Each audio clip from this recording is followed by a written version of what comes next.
Hello everyone, welcome to the Gourmet Gentleman, where we are learning how to eat, drink, and dress well and to the glory of God.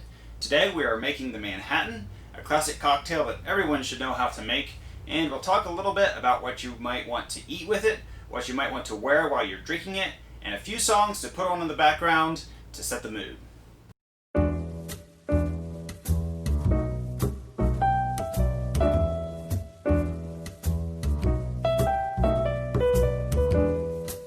Manhattan is based on rye whiskey. Now, rye whiskey is kind of the original American whiskey. It was popular and made all over the place in America well before bourbon and other whiskeys. So the Manhattan, being a very old drink, employs the use of rye whiskey. So we'll go ahead and add 2 ounces of rye to our mixing glass. And we're stirring it instead of shaking it because it does not include any opaque ingredients. Next we'll add some sweet vermouth. We'll go ahead and add 3/4 of an ounce of that. And speaking of vermouth, you always want to make sure you refrigerate your vermouth, and you want to make sure you draw the air out of it as much as possible. Contact with oxygen and warm temperatures are what ruin vermouth. Vermouth is a wine that has herbs, botanicals, and additional alcohol added to it, so it will spoil. It'll spoil a little more slowly than other wines, but you still want to protect it from oxygen as much as possible and refrigerate it to make it last as long as you can. If you treat it well, it should last about a month for you. So we'll go ahead and pull all the air out of that, and that'll help us preserve it. And finally, we'll add 2 dashes of Angostura bitters. And then we'll add ice and stir it up. It takes a little longer to chill the drink adequately and dilute it properly when you're stirring. So when you are stirring your drink, make sure you stir it long enough.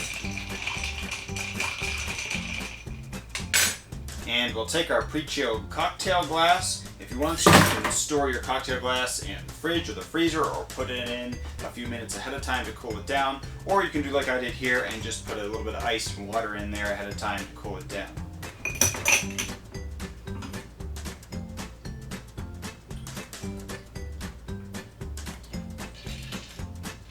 Now, the garnish that's called for in the Manhattan is a Marasca Cherry. Now, a lot of people call these maraschino cherries, and that's fine. But if you're getting the average maraschino cherry that's bright red, full of food coloring and preservatives and sugar and just yuckiness, you don't want to use that. You want to get yourself a good quality Marasca cherry, or you can make your own garnish cherries by getting some cherries, something sweet like a Bing cherry or something like that, and soaking it in brandy. So that's what I've done. I've got this jar here full of brandy, threw a bunch of cherries in there, and I just let them soak in there until I use them up. So we'll just go ahead and stick a cherry on a pick, and there you have it, the Manhattan.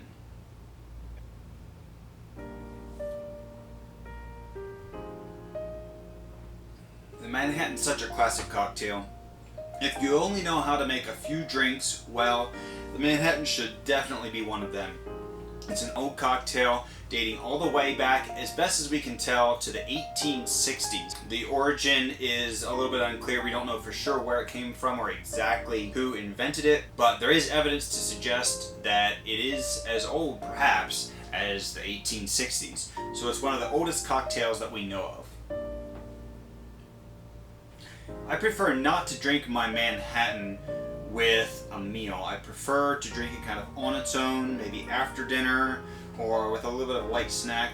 So the food that I really like to pair with the Manhattan is a good aged Gruyere. The Manhattan has some strong flavors to it, and you need a good strong cheese to stand up to that, with the whiskey and the vermouth, all very strong solid flavors, and an aged Gruyere is just excellent with the Manhattan. Since this drink is so old and a classic, you want to be wearing something classic and stylish while you're drinking it.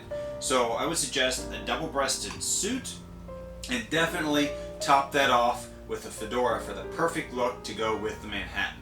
If you want some music playing in the background while you're enjoying your drink, which you you should. I would suggest some big band music, since after all, this cocktail was very popular during the beginning of the big band era. I'm Getting Sentimental Over You is an excellent song. It's absolutely gorgeous, and my favorite version is by the BBC Big Band. So look that version up, give it a listen. I'm Getting Sentimental Over You by the BBC Big Band. And to go along with that, I would listen to Don't Get Around Much Anymore. There are plenty of good versions of this song. Nat King Cole did an excellent version of Don't Get Around Much Anymore. But I like the version by the Swingfield Big Band. It's a little more upbeat than some. It's very swingy, very danceable if you like to dance. And it's the perfect song to put on in the background while you're drinking a classic cocktail like the Manhattan. So go enjoy your Manhattan cocktail to the glory of God. If you like this video, please give it a thumbs up. Subscribe to our channel if you want to see more videos like this, and thanks for watching.